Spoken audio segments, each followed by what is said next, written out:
Y empezamos. Bueno chicos, la clase del día martes, ¿cierto? Comenzamos a estudiar lo que es flexión, ¿cierto? Una nueva y última unidad dentro de este curso. Vimos que la flexión, ¿cierto? Era un tipo de carga interna que nos faltaba por analizar, que en particular esta era cuando el momento, ¿cierto? Interno que se produce en un material está tangente al área, ¿cierto? Al área de corte. Ese momento produce un fenómeno, ¿cierto? Que se denomina flexión.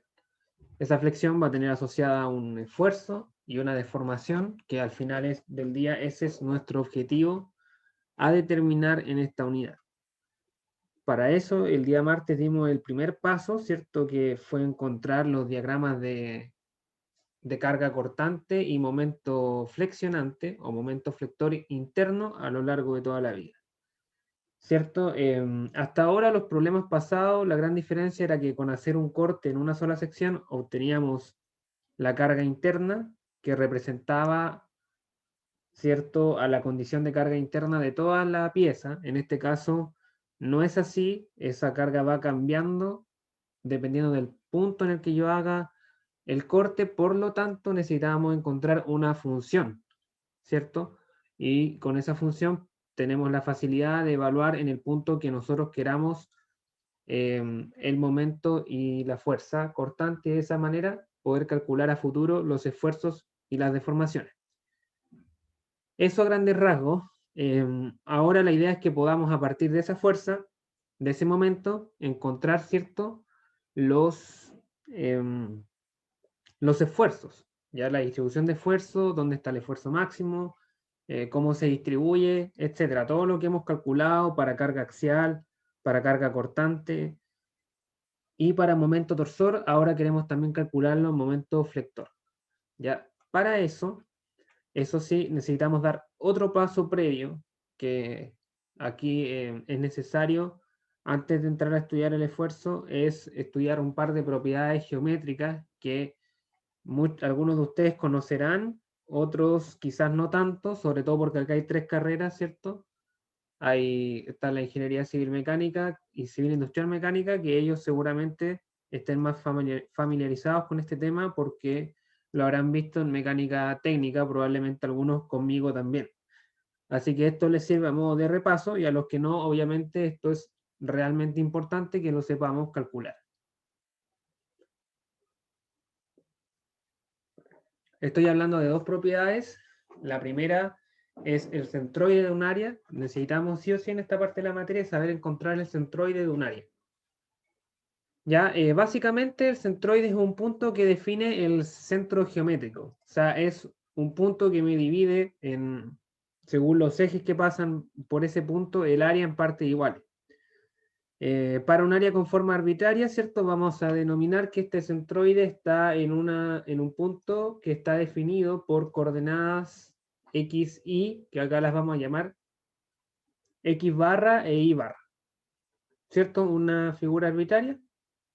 Tenemos este, este punto como su centroide. Ese centroide se define a partir de estas dos fórmulas que hay acá, ¿cierto? Definimos un diferencial de área dentro de esta área arbitraria, ¿cierto? Un elemento de área de A ubicado en una posición x, y, ¿cierto? Si integramos ese elemento de A, obtenemos el área completa, ¿sí? Y ahora si integramos ese elemento de A con una variable x, es decir, con la distancia a un eje, ¿cierto? Obtenemos una variable que se llama primer momento de un área, ¿ya? Estas dos integrales que están en los numeradores, integral x de A e integral y de A, son los denominados primeros momentos. Es la multiplicación de un área por su distancia a un eje. Eso se denomina primer momento de área. Respecto a los ejes y x, y están cambiados. ¿Sí? El primer momento respecto al eje y va con la variable x, porque la variable x es la distancia del elemento de área al eje y viceversa. ¿Ya? Entonces, al hacer esta división, entre el primer momento y el área, estas dos integrales, se obtiene la coordenada del centroide, ¿ya?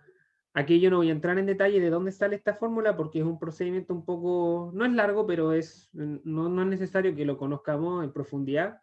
Sí, solamente les comento que esto nace de de aplicar las ecuaciones de equilibrio, de hacer una partición en esta área y igualar los momentos de fuerza respecto a los ejes respectivos, básicamente.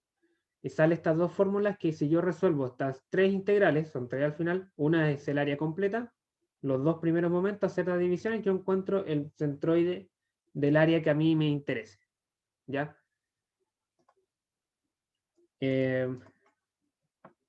Sin embargo,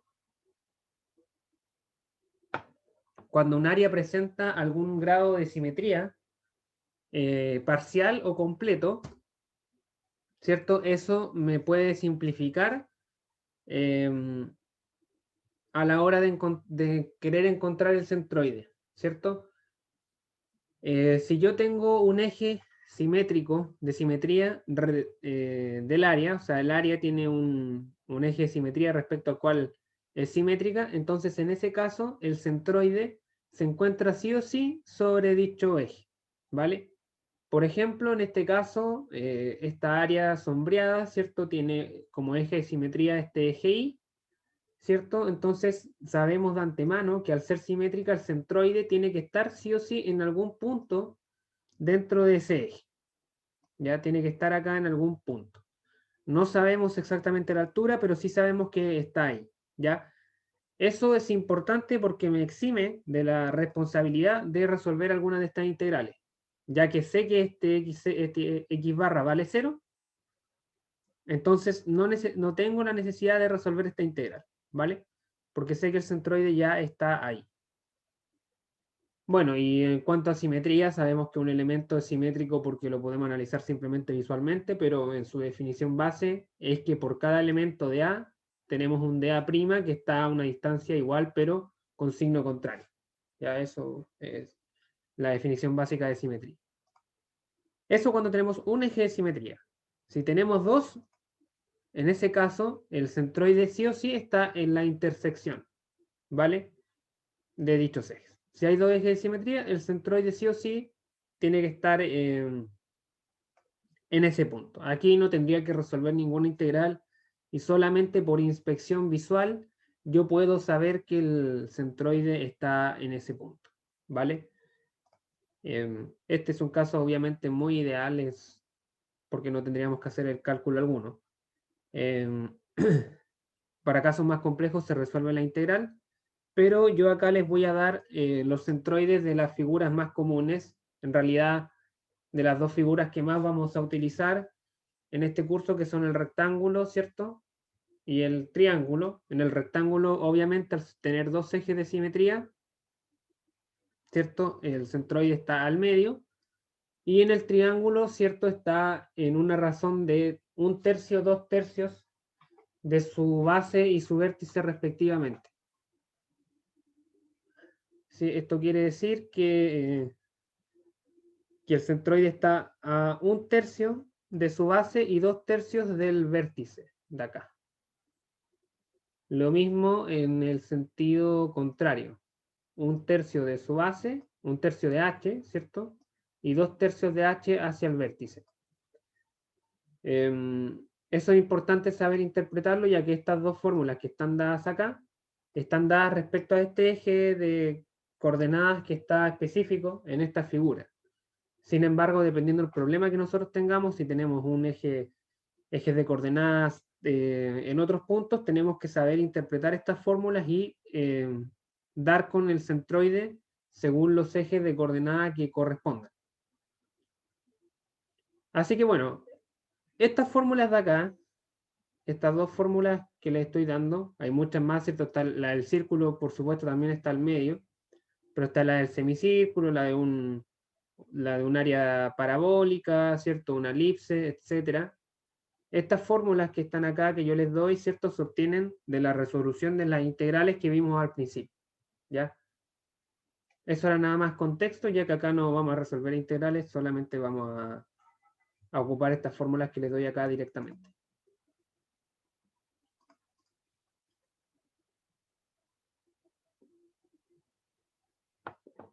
Lo que sí es más interesante y donde sí vamos a tener que meter las manos es cuando tengamos áreas compuestas, ¿ya?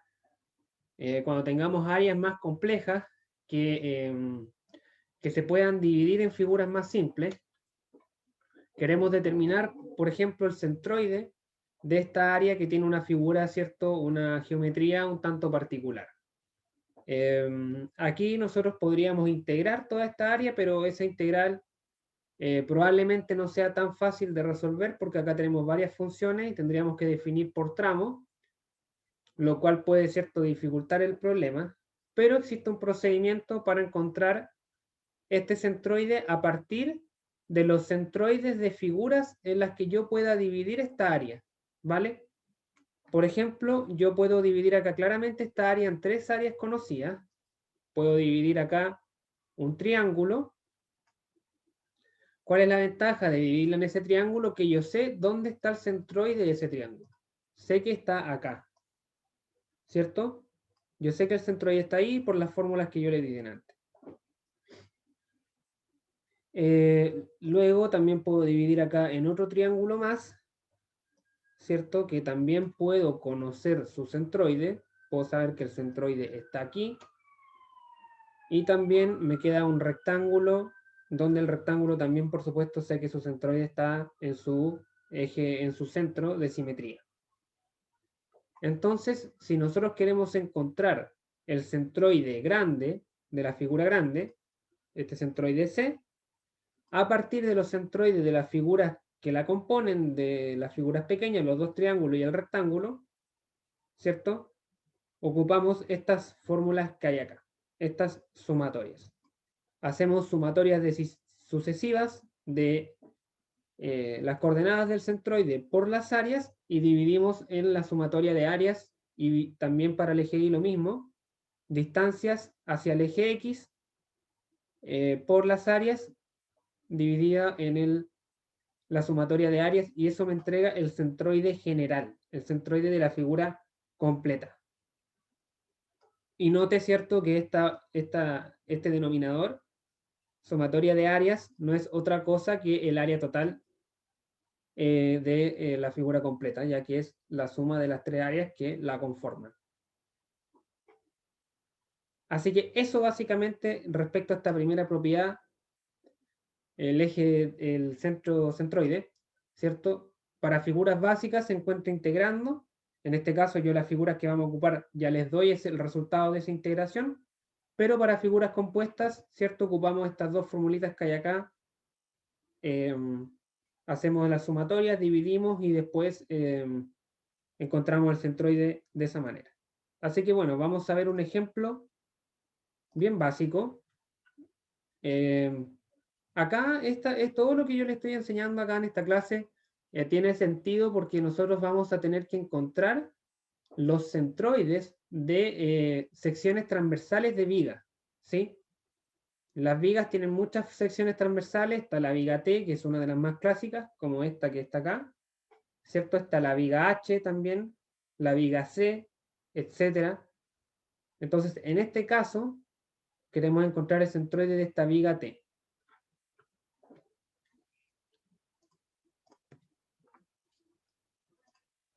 Por aquí tenemos nuestra viga, ¿cierto?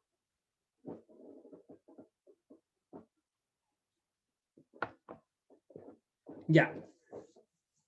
Aquí lo primero es que por simetría nosotros podemos determinar inmediatamente que el centroide, ¿cierto?, va a estar en el eje Y, o en el eje Y igual 0, ¿cierto? No tengo conectada la tablet, déjenme... A ver ahora. Ahí sí. Ya, como bien decía, al tener un eje de simetría en el eje Y, ¿cierto?, podemos determinar inmediatamente que el centroide va a estar en ese punto, ¿cierto? O sea, el X barra va a ser igual a 0. Va a estar en X igual a 0 acá, más no sabemos a qué altura va a estar, ¿sí? No lo sabemos. Así que lo que hacemos acá es una división, ¿cierto? Dividimos esta área aquí en dos rectángulos. De esa manera vamos a tener un área 1, ¿cierto? Un área 1, área de la cual sabemos que su centroide está justo en la mitad. Ese sería el centroide 1. Ese centroide, ¿cierto? Está a una altura de la mitad de 10, o sea, 5 pulgadas. 5 pulgadas. Lo mismo con el área 2. Aquí vamos a tener nuestra área 2. Sabemos que el centroide está justo en la mitad. Centroide 2. Y ese centroide nosotros sabemos que está a la mitad de 3, 1,5 más los 10 de altura a la que se encuentra ese bloque o ese rectángulo. Así que acá serían 11,5 pulgadas. La coordenada del centroide. ¿Sí? Acá es donde yo les decía que no tienen que guiarse únicamente por la fórmula. O sea, acá no es simplemente 3 dividido en 2, sino que eso hay que adecuarlo al sistema de coordenadas con el que estamos trabajando y por eso hay que sumarle 10. Este sería, por lo tanto, el i barra 1, ¿cierto? Y este sería acá el i barra 2. Para encontrar el centroide, entonces, de la figura completa, el i barra grande, ¿cierto? Tenemos que hacer la sumatoria sucesiva de las coordenadas de los i barra pequeños por las áreas respectivas.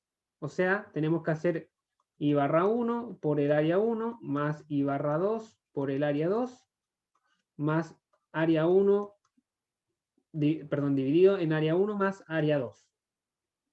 Entonces acá tendríamos 5 pulgadas, ¿cierto? Que es la coordenada del centroide del área 1 por el área de ese rectángulo, que son 10 por 2, 20 pulgadas cuadradas. 20 pulgadas cuadradas más 11,5 pulgadas por 8 por 3, 24 pulgadas cuadradas. Dividido, ¿cierto? Dividido, ¿cierto? En la suma de las áreas, o sea, 20 pulgadas cuadradas más 24 pulgadas cuadradas. Si ustedes ven esta fórmula, seguramente les recuerda algo, ¿cierto? Y esta es la fórmula clásica de un promedio ponderado. O sea, lo que estamos haciendo básicamente es ponderar las coordenadas de los centroides con las áreas, ¿sí? Mientras más área tenga uno de estos bloques, más va a ponderar la coordenada de su centroide, básicamente. Así que bueno, hacemos esta multiplicación con esta división y nos debiese dar 8,55 pulgadas solamente, ¿cierto? Porque esto es pulgada al cubo, ¿cierto? Los primeros momentos se miden en pulgadas al cubo, dividido en pulgadas cuadradas me queda pulgada como tal, ¿cierto? Así tal cual.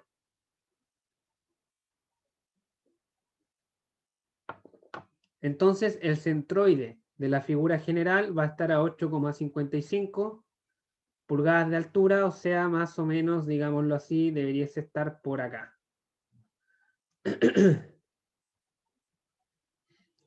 Aquí estaría el centroide.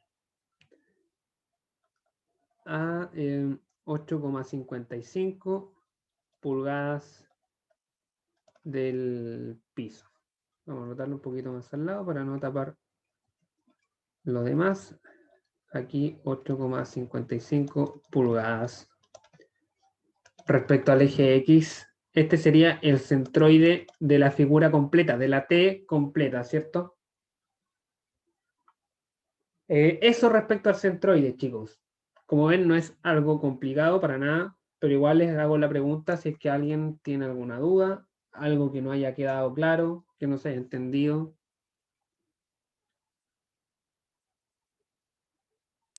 No, por mi parte no, por lo menos, profe. Ya, perfecto.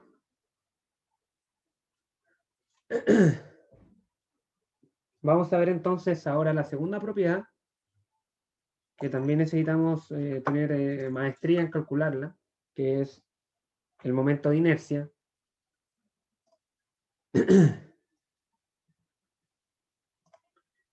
El momento de inercia.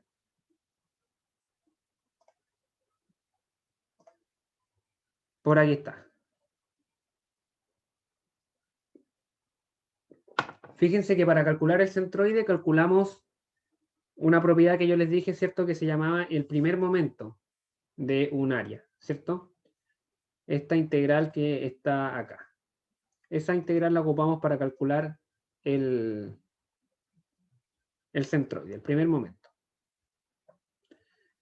Sin embargo, en algunas derivaciones matemáticas dentro de la mecánica, no tan solo dentro de la mecánica de materiales, sino también dentro de la mecánica de fluidos, por ejemplo, ¿cierto? Aparece comúnmente esta integral que en vez de tener la x sola, está al cuadrado, ¿sí? Esa integral se le denomina segundo momento de un área. O sea, la que ocupamos para el centroide era el primer momento de un área, esta es el segundo momento de un área, que también recibe el nombre de momento de inercia. Ya seguramente, yo creo que tienen fluido en este mismo curso, en este mismo nivel, probablemente ya hayan visto alguna integral de este tipo. Acá, ¿cierto? Esta integral aparece cuando derivemos. La próxima clase vamos a derivar los esfuerzos normales en vigas sometidas a flexión, vamos a ver que aparece esta integral. Y esa integral, por lo tanto, es importante que sepamos resolverla, ¿vale?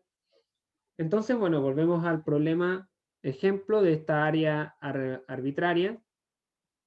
Vamos a definir un elemento de A, ¿cierto? Y vamos a definir también que su momento de inercia respecto a un eje va a ser igual, ¿cierto?, a la multiplicación de esa área diferencial por la distancia al cuadrado respecto al eje al que estamos haciendo el cálculo.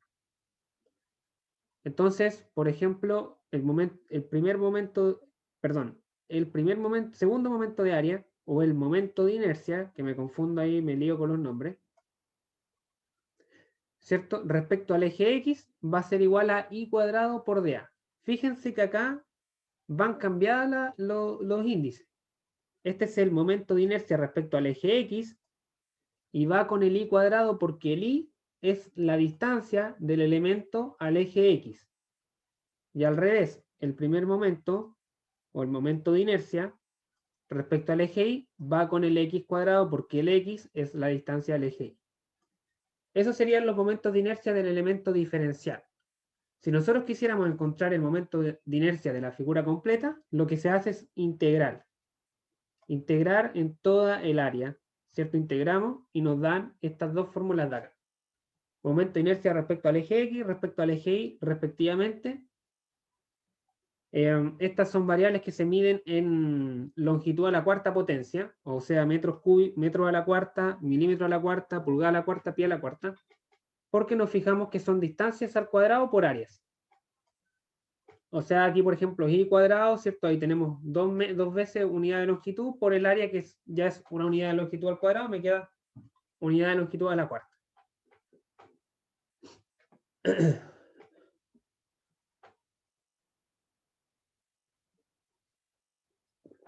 Y también nótese que acá el momento de inercia depende, ¿cierto?, estrechamente de a qué eje, respecto a qué eje lo estamos calculando. Nosotros, por ejemplo, pudiésemos estar calculando, voy a dibujar otro eje acá, podríamos tener un eje acá abajo, y podríamos estar calculando el momento de inercia respecto a ese punto, a ese eje, perdón, para lo cual tendríamos que medir la distancia desde ese eje hasta el área. Y respecto a esa distancia integral. Entonces podemos calcular el momento de inercia respecto al eje que se nos plazca, ¿cierto? O sea necesario. Pero vamos a ver que en resistencia a materiales, en flexión, vamos a tener que calcular el momento de inercia respecto a los ejes centroidales. ¿Qué son los ejes centroidales? Son básicamente los ejes que pasan por el centroide. Es decir, por ejemplo, si nosotros calculamos el centroide de esta área y nos dio que estaba acá, ¿cierto? Respecto a ese centroide van a haber dos ejes. Va a haber un eje X y va a haber un eje Y. y es de especial interés saber el momento de inercia respecto a esos dos ejes. Eso es lo que estoy contando. Así que bueno, aquí nuevamente vamos a trabajar en su mayoría respecto al eje, o sea, perdón, con figuras rectangulares, ¿cierto? Vamos a trabajar con figuras rectangulares. Acá, ¿cierto? Tenemos, por ejemplo, el centroide del rectángulo, que está acá, ¿cierto? Trazamos los ejes X y Y que pasan por ese centroide. Esos serán, por lo tanto, los ejes centroidales, y con la fórmula que vimos antes, ¿cierto? Con la integral, podemos obtener estas dos derivaciones, o sea, estos dos momentos de inercia. Ya, un doceavo de la base por la altura al cubo, cuando estamos trabajando respecto al eje X, y un doceavo de la altura por la base al cubo cuando estamos trabajando respecto al eje Y. O sea, si se fijan, aquí cuando trabajamos respecto al eje X, lo que va al cubo es la altura, ¿cierto? Estamos trabajando respecto al eje X y va a la altura, que es la perpendicular. ¿Por qué? Porque esa integral, ¿cierto? La integral iba al cuadrado, ¿cierto? Y una integral al cuadrado te da algo al cubo dividido en 3, ¿cierto? Y eso después se evalúa la altura y te queda acá la altura al cubo, básicamente. Acá pasa lo mismo, pero al revés. Esta integral era x cuadrado por dA, así que va a quedar x al cubo dividido en 3 más cosas, ¿cierto? Y acá se evalúa el x de 0 a b o de menos b medio hasta b medio, y eso te da este b al cubo. Esa es la lógica más o menos que hay que seguir. Se las comento porque a veces se confunde, ¿cierto? Cuál va al cubo y cuál va con un exponente simple.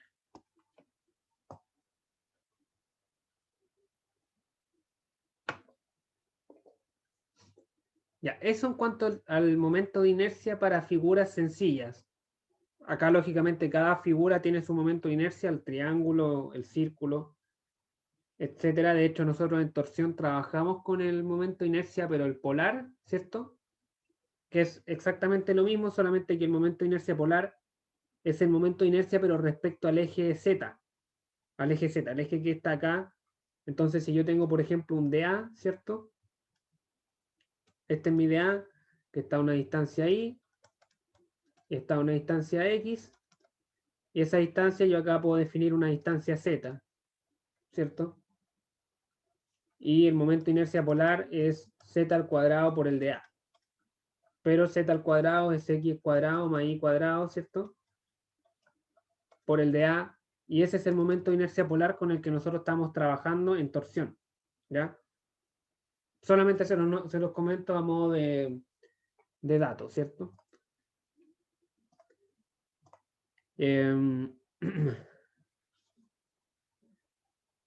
Bueno,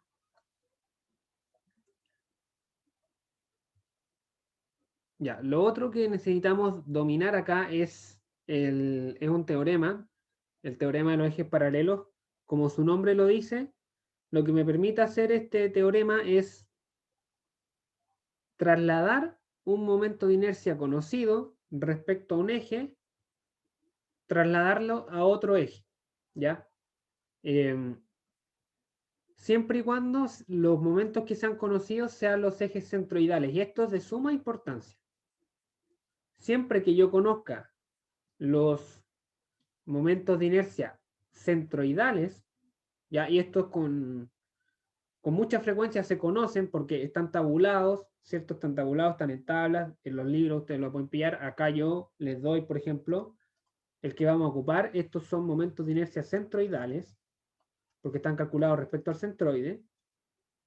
¿Ya? Siempre que yo los conozca, yo los puedo trasladar a otro eje, ¿cierto?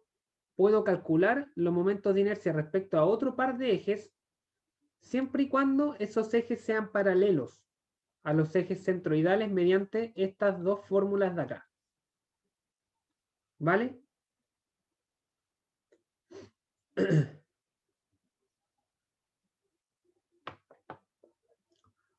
¿Cómo se hace esta traslación? Si yo, por ejemplo, conocemos los momentos de inercia respecto a los ejes centroidales que estoy marcando en rojo y queremos conocer los momentos de inercia respecto a otro par de ejes, cualquier par de ejes, ¿cierto? X, Y. Entonces yo traslado, ¿cierto? Acá conozco, por ejemplo, el IX barra prima y el Y barra prima. Estos serían los momentos de inercia centroidales. Si yo quiero conocer ahora los momentos respecto a otro par de ejes, lo que hago es sumarle el área por la distancia que separa los ejes al cuadrado.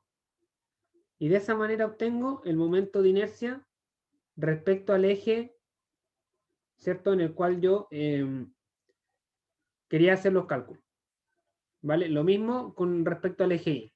Conozco el momento de inercia centroidal y si yo quiero trasladarlo, le sumo el área por la distancia al cuadrado y así obtengo el momento de inercia respecto a este nuevo eje.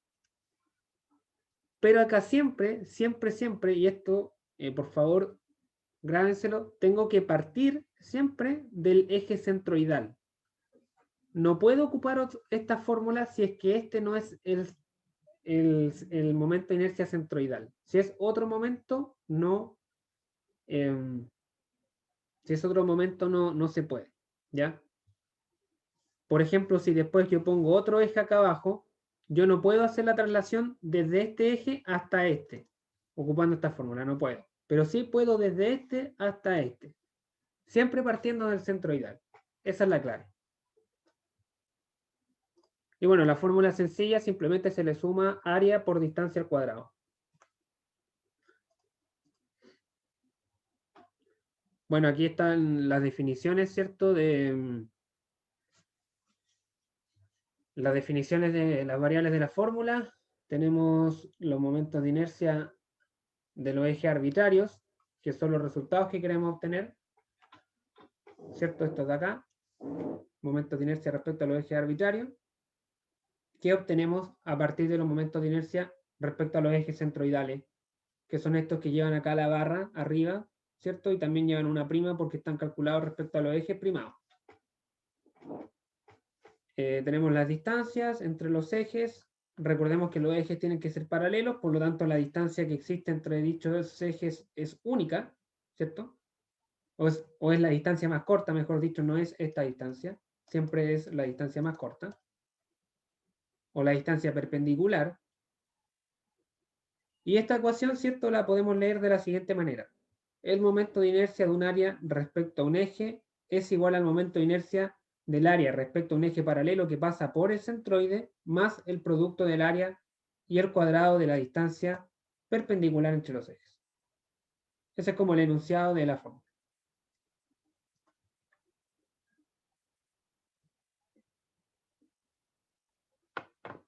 Este teorema es de vital importancia porque permite que calculemos los momentos de inercia respecto a ejes, ¿cierto?, desconocidos o arbitrarios, y además nos permite calcular el momento de inercia de áreas compuestas, ya que nos permite, los momentos de inercia, chicos, se pueden sumar, pero todos tienen que estar calculados respecto al mismo centroide, o sea, perdón, respecto al mismo eje, ¿ya? Entonces lo que se hace en la práctica es trasladar todos los momentos de inercia que yo tenga respecto a ejes centroidales distintos, se trasladan todos al mismo eje y en ese eje se pueden sumar. Eso es básicamente lo que dice acá. Cuando un área la podamos descomponer en figuras más simples, cuyos momentos de inercia centroidales sean conocidos, se puede determinar el momento de inercia del área completa mediante la suma algebraica de los momentos de inercia respecto del mismo eje de cada una de sus partes. Pero primero hay que hacer la traslación. Entonces, resumiendo un poco la metodología para hacer este tipo de cálculo, tenemos que dividir el área en partes, ¿cierto? Según estimemos conveniente, indicando la distancia perpendicular del eje especificado, o sea, del eje donde queremos hacer los cálculos, al eje centroidal paralelo que pasa por cada una de las partes. Luego calculamos los momentos de inercia respecto a los ejes centroidales o los sacamos de tablas, ¿cierto? Y si el eje centroidal no coincide con el eje especificado, entonces utilizamos el teorema de los ejes paralelos para obtener el momento de inercia respecto al eje especificado. O sea, tenemos los centroidales, trasladamos al eje que nos interesa y luego, una vez que tenemos todos los ejes, todos los momentos de inercia en el mismo eje, podemos sumar algebraicamente los resultados. Eso, sé que puede sonar un poco enredado, pero vamos a ver que no es tan así, ¿cierto? Un procedimiento bastante estándar. Vamos a seguir trabajando con la misma figura, con esta viga de perfil T, ¿cierto? Y queremos encontrar, en este caso, el momento de inercia de la sección transversal respecto al eje centroidal X barra de la viga T.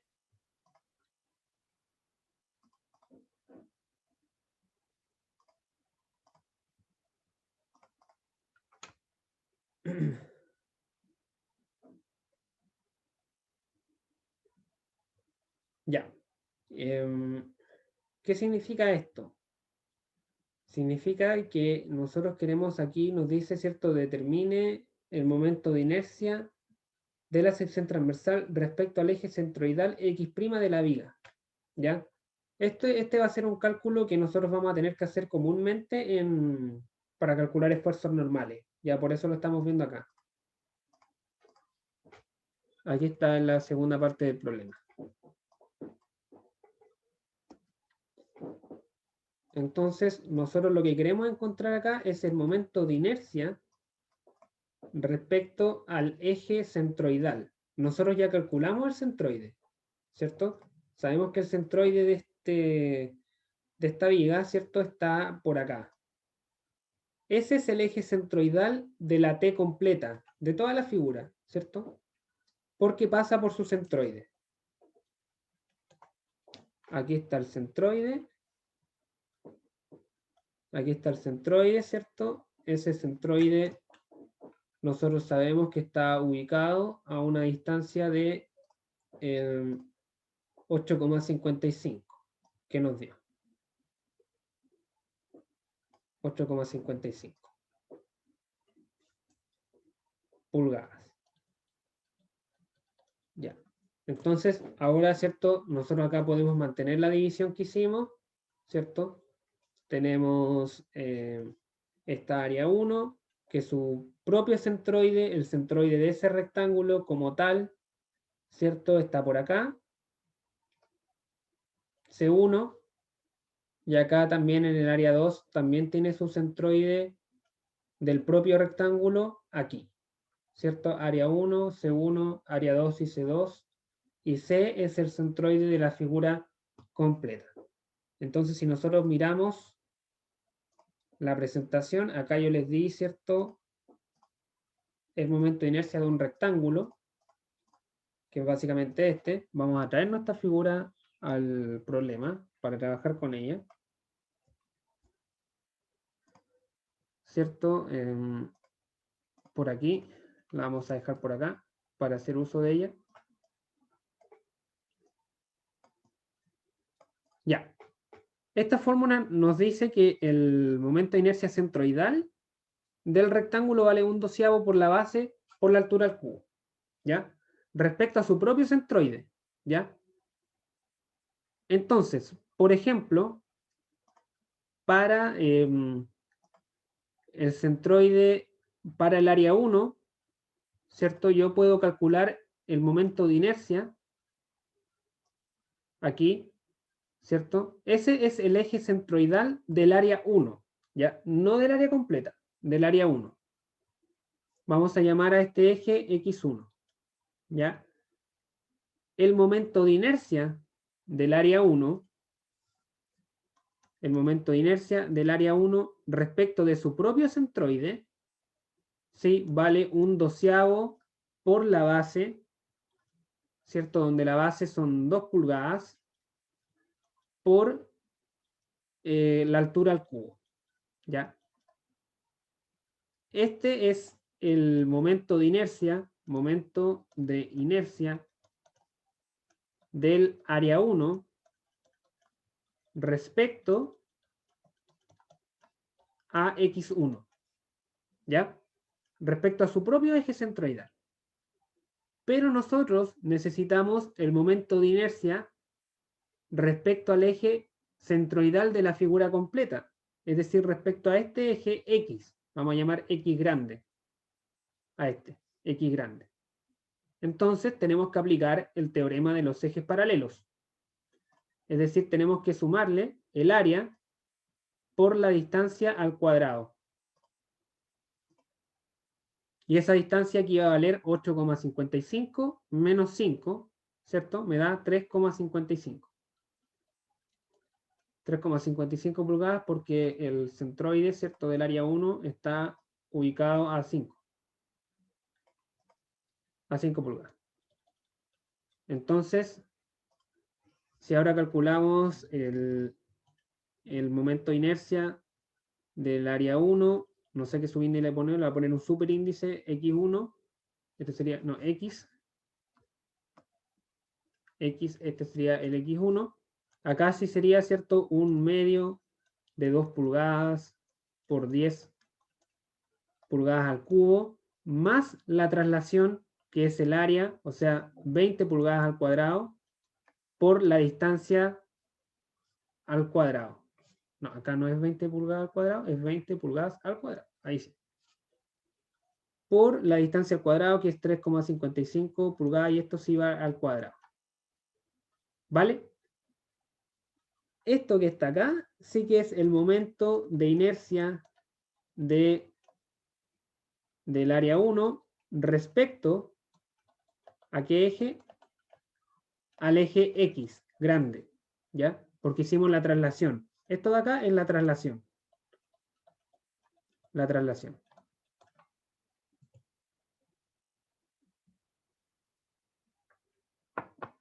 Exactamente lo mismo va a pasar con el área de arriba. Yo acá tengo, el área de arriba tiene su propio eje centroidal, ¿cierto? Que vendría siendo este. Lo vamos a llamar X2.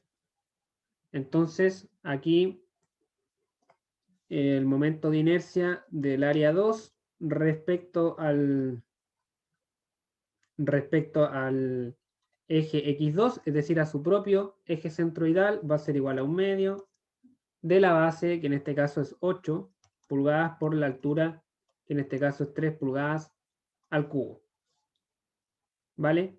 Ese es el momento de inercia del área respecto a su propio eje centroidal. Ahora, si queremos trasladarlo al eje centroidal de la figura completa, tenemos que sumarle el área por la distancia al cuadrado. Es decir, esto de acá. Y eso sería, ¿cierto? 11,5, ¿cierto? Que es la altura a la que se encuentra este eje, menos el 8,55 de abajo. Pulgadas. Entonces aquí sumamos el área, que era 24 pulgadas al cuadrado, más 11,5, no, perdón, está multiplicado, por 11,5 menos 8,55 pulgadas al cuadrado, Ahí sí. Y ahora, ¿cierto? Ahora que tenemos los dos, bueno, acá llegué y le sumé. Déjenme ordenar esto. No me fijé que estaba escribiendo encima. Para que no se confundan, ¿cierto? Este sería el momento de inercia respecto a su propio eje centroidal, y el de abajo sería el momento de inercia respecto al eje centroidal del perfil de viga T completo. Así tal cual. ¿Cierto? Y esto de acá es la traslación que le hicimos. Así que ahora que tenemos, fíjense, los dos momentos de inercia, los tenemos respecto al mismo eje, ahora sí se pueden sumar, ¿ya? Porque están en el mismo eje. Los dos están trasladados aquí. Así que los podemos sumar. Y bueno, acá nos va a dar, ¿cierto?, la fórmula, el momento de inercia completo de toda la figura respecto al eje X, ¿sí? Respecto al eje X, bueno, acá deberíamos haberle puesto X' en realidad, si pongámosle X' mejor, porque el X es el que está abajo. Este sería X', y acá, ¿cierto? X' y X'. Respecto al eje X', voy a anotar toda la fórmula de nuevo para que se visualice bien lo que estamos haciendo acá. Ya. Acá de partida tengo un error, si se habrán dado cuenta o no, ¿cierto? Acá no sé por qué le puse un medio, pero es un doceavo, ¿sí? La fórmula de acá es un doceavo. Un doceavo, un doceavo y un doceavo. Entonces acá me va a quedar un doceavo de 2 pulgadas de la base por la altura al cubo. Ese es el momento de inercia de la primera área, más su traslación.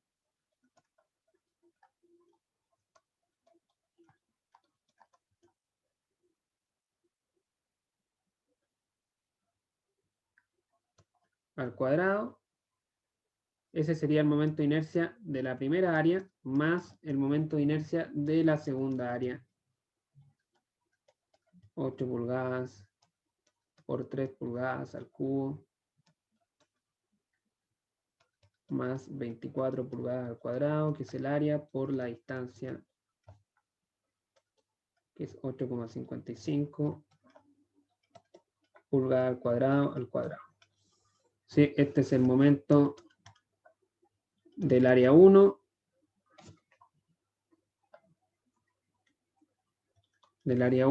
respecto a X' más el momento del área 2 respecto a X'. Si hacemos los cálculos, esto nos va a dar 646 pulgadas a la cuarta. Esto, a fin de cuentas, ¿qué representa? Representa el momento de inercia de la figura completa, de la T completa, respecto a su eje centroidal. Y esta es la variable que nosotros necesitamos para calcular el esfuerzo normal.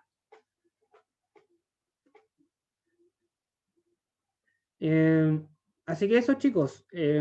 No sé si lo habrán entendido, si tendrán alguna duda, algo que no haya quedado claro hasta este punto. Esto es bien importante que lo sepan calcular bien, ¿vale? Porque es un insumo para calcular los esfuerzos y las deformaciones en vigas sometidas a momento flector.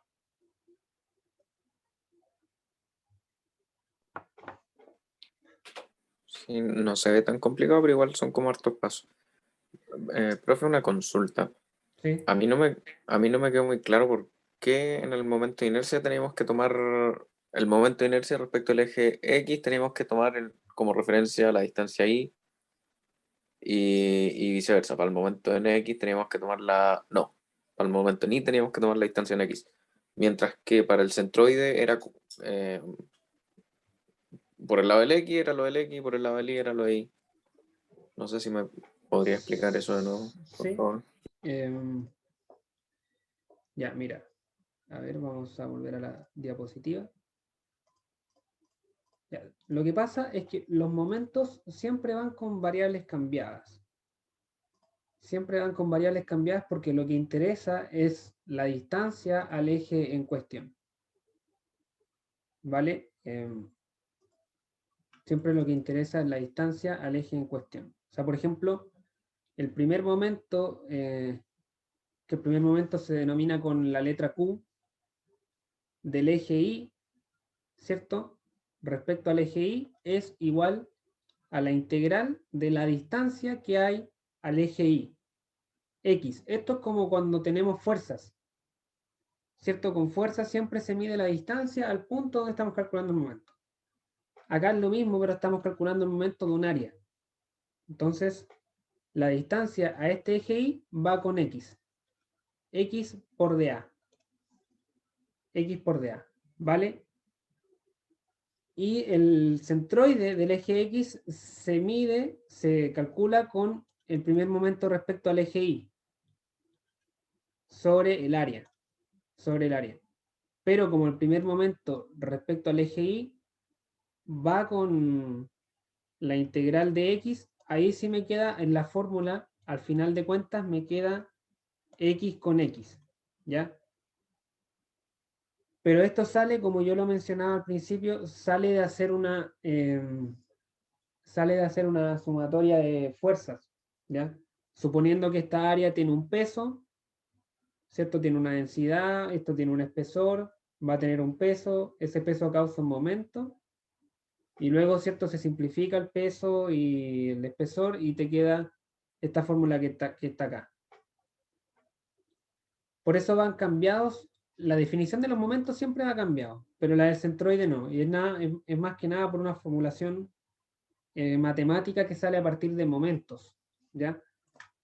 Por eso en el momento de inercia también va todo al revés, porque igual es un momento, y porque estamos midiendo la distancia a un eje.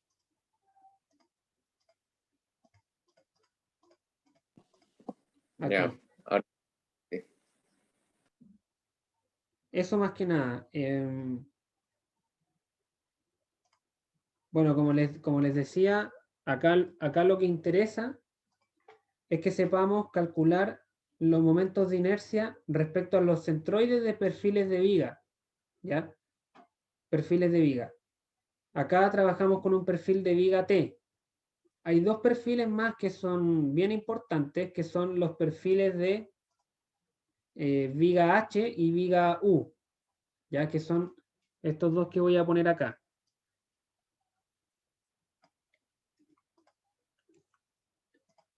Estos dos perfiles que hay aquí. Acá está el perfil de viga H, que es el primero, y el segundo es de viga U, ¿cierto? Y en el futuro nos va a interesar también calcular los momentos de inercia respecto a sus centroides de estas dos figuras, para que lo tengan presente y bueno, si quieren hacerlo de antemano, ir practicando, pueden calcular los momentos de inercia de estas dos figuras que les estoy presentando acá en pantalla.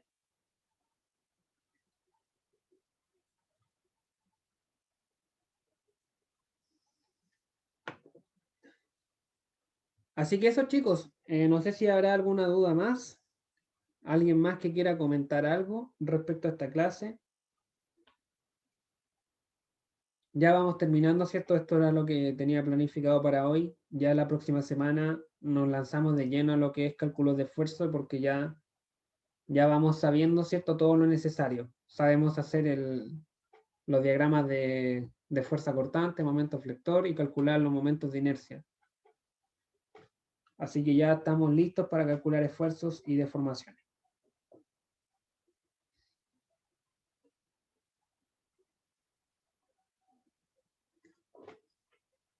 ¿No hay más dudas, parece?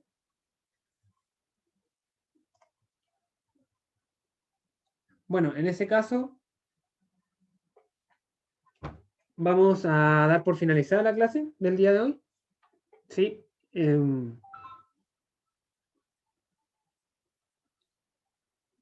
Sí, bueno, que tengan un buen cierre de semana. Les recuerdo que la próxima semana es el taller opcional, el cuarto taller que es opcional del ramo. Y nos vemos el próximo día martes. Nos vemos, Vale. profe. Chao, chao. Esta semana no hay ayudantía, ¿cierto? Creo que sí, ¿no les ha escrito Iván? Ya, pero el ayudante se comunica con nosotros. Sí, sí, pero me había comentado que sí iba a ser esta mañana, creo. No sé si le habrá llegado correo. ¿Me pueden decir? Por último, para preguntarle ahora en la noche si... Puedes revisar al tiro. No ha llegado ningún correo, profe. Ya.